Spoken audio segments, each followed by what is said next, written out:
Join us for a full review of the Honda CR-V Hybrid. Let's go!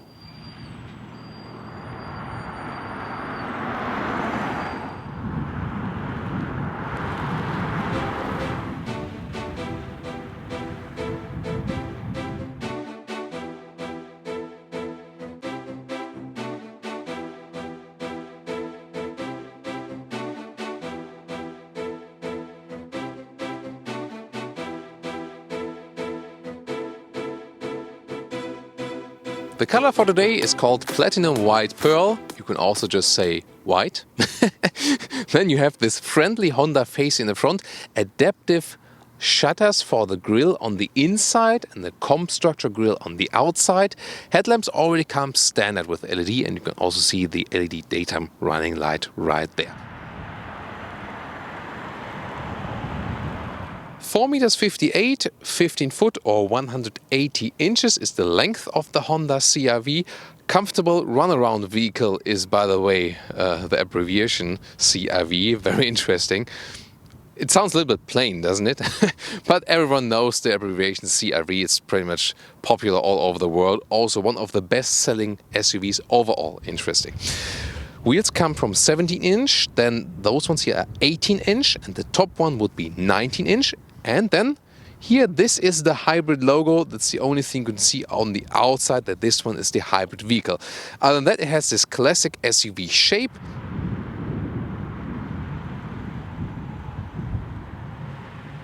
In the rear, you can see this tail lamp shape, which goes vertical and horizontal. It's the same than Volvo also does, for example. Brighter contrast in the lower area, and we also have an AWD logo here because this hybrid engine is either available with front-wheel drive or with all-wheel drive.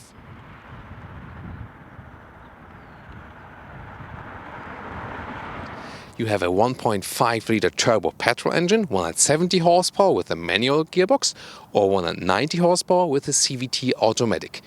Yes, there were those oil dilution issues in some cases in markets with very, very low temperatures, and when they then did some short-term runs.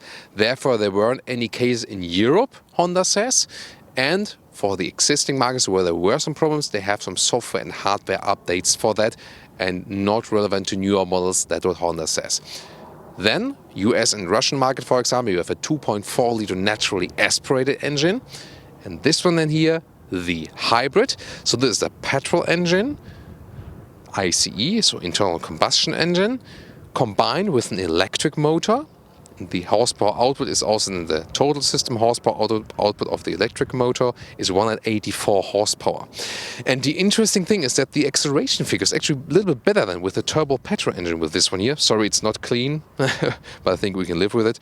8.8 seconds with front-wheel drive, or 9.2 seconds is the acceleration figure, whereas a turbo petrol engine would even be a little bit slower. Very, very interesting. So, and what about the very exact technology of this one? So, you have two electric motors, but one is just for the generator. So it's basically the ICE, delivering power to the generator, and the generator gives electricity to the drivetrain electric motor. And this one then is powering the front wheels, and maybe also a little bit, torque on demand is sent on the rear wheels when you have the all-wheel drive version of this one. But that's, the key concept of it. So, and just in a speed of 80 to 120 kilometers an hour, the ICE combustion engine is directly giving power to the front wheels.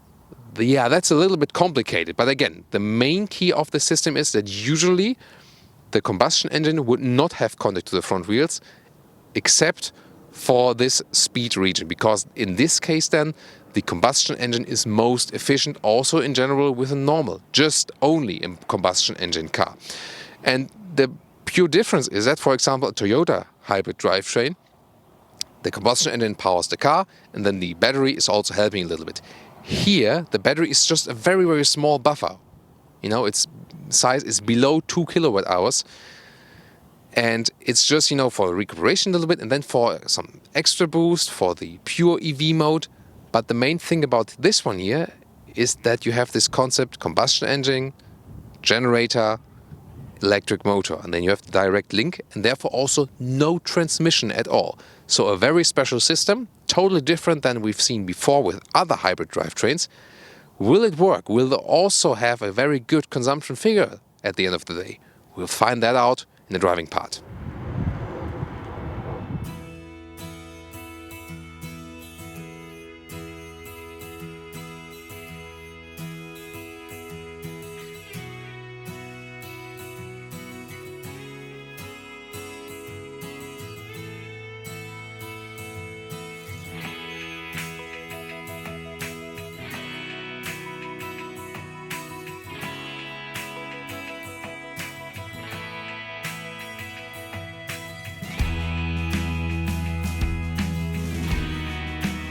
This one is an executive build trim, so a very high top trim, and you can see top part is here soft touch.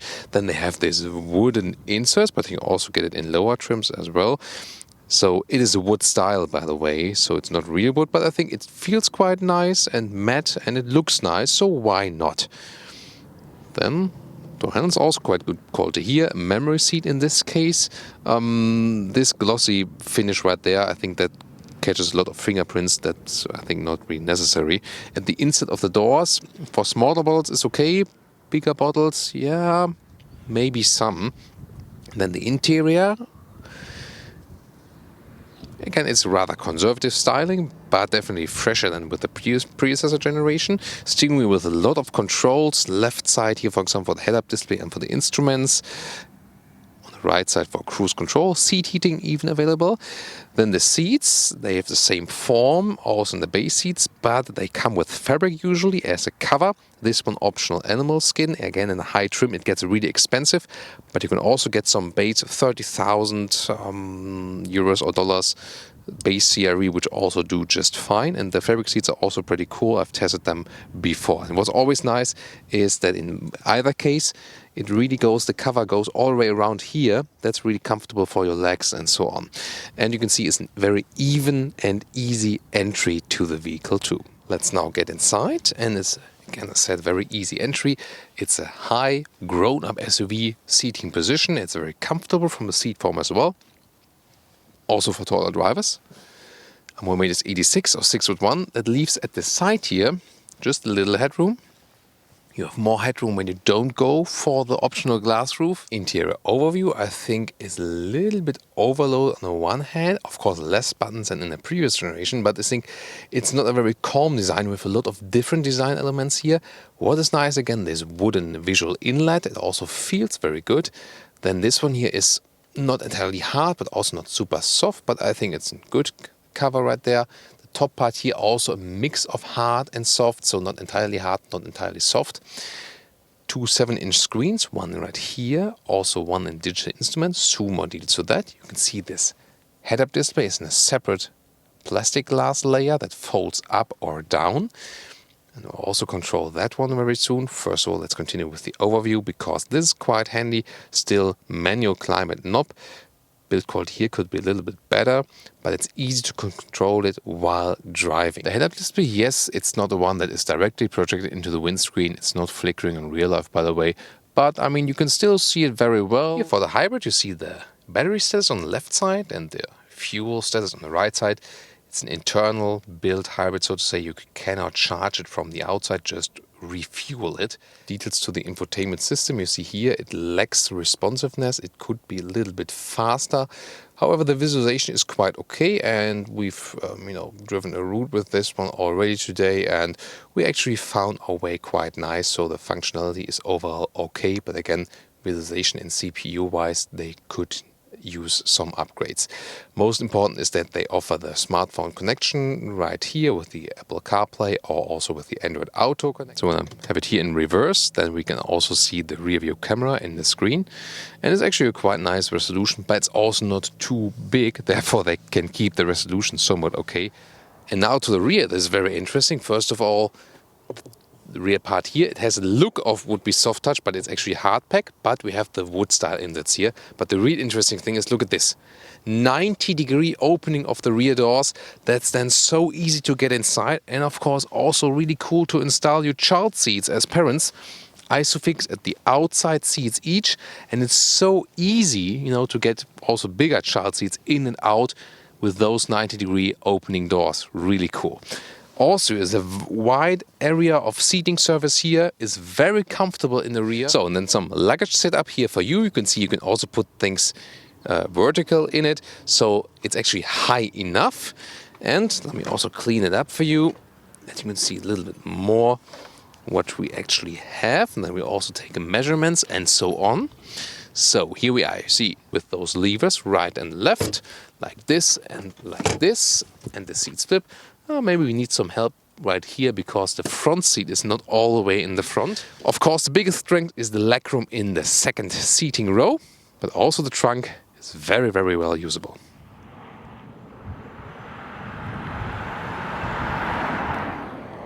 When I'm in the pure EV mode, there, for example, now says a green EV right there. And then also it's really like an electric vehicle.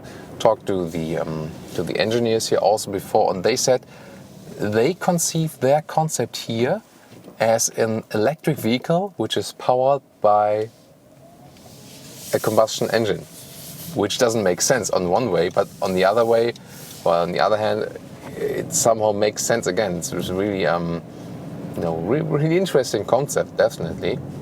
And we'll later see how that plays out for the consumption. So to drive it, you tend to drive it a little bit slower, a little bit smoother. So because you also want to try it out a little bit. Come on, I want to get it to the EV mode again.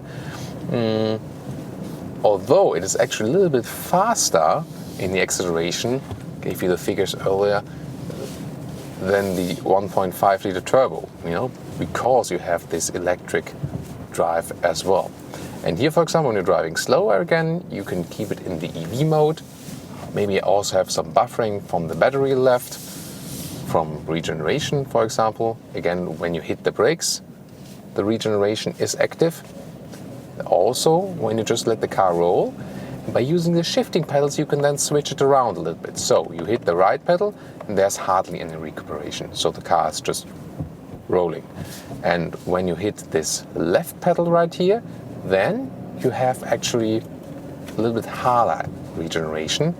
So here now, when I'm off the throttle, I feel that the car is actually just braking a little bit. And then you can also engage it a little bit further. So there are like 1, 2, 3, 4 different modes. I also see some small white arrows in the display right there. However, Honda has created in a way that it's maximum regenerative power of 0.1 G, and that means that the brake lights in the rear are not being applied. So they did that on purpose because of that it's maybe a little bit too irritating. Some electric vehicles have that. When you just go off the gas, then they have the braking lights flashing right there.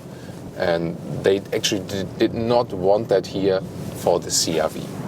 So in this case, it's still remaining in the hybrid mode. So you can't decide that for yourself. The car always decides, what is actually making most sense.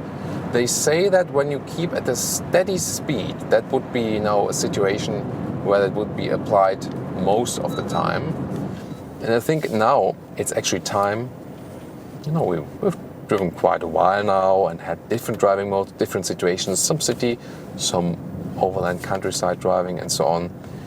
So what's the actual consumption figure right now? Really looking forward to that. Wow, that's about 5 liters. And that's, well, I mean, they promised us earlier that, in their tests on paper, the fuel savings would be up to 30% if you compare it to the normal combustion engine. And that seems to be true. So remember, we had about 7.5 liters with the turbo engine. Is that also? Could be like. Sometimes they park those cars, those small commercial vehicles, and then they add some more speed cameras in there. But this time wasn't the case. So let me just hold here a second, because I directly want to translate it into MPG, and I don't know that by heart at the moment. So then my 5 liters, that would be 47 mpg US or 56 mpg UK. That's of course really amazing. You know, that's more like Toyota Prius. Nothing coming behind us. Now is the last chance we can accelerate something out. Now with the sport mode, let's go.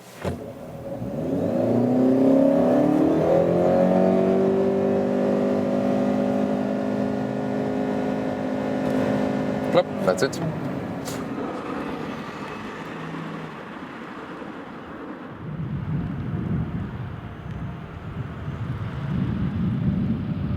And now to our conclusion for today with the Honda CR-V Hybrid.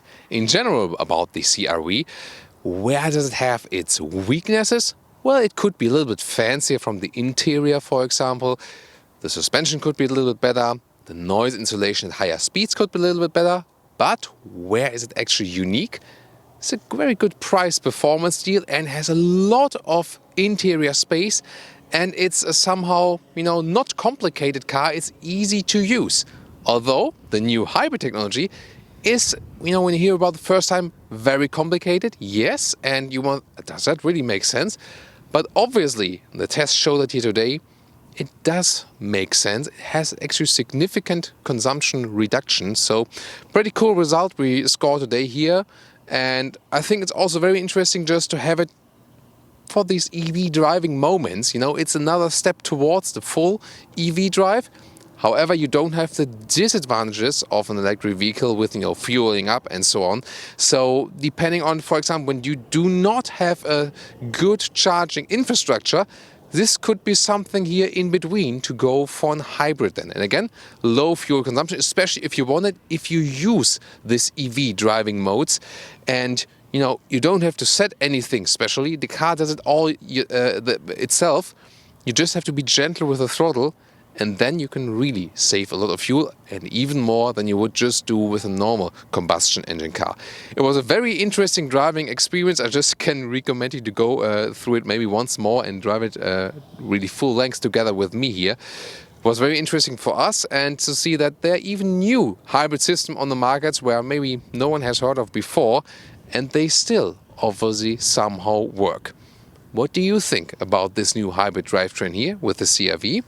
Please join our discussion and also tune in next time. Or if you want to know more about the 1.5 liter engine, the turbo, we've also had that one in a review earlier. We will also link it in the video description and also in the comments. Thank you so much and see you next time.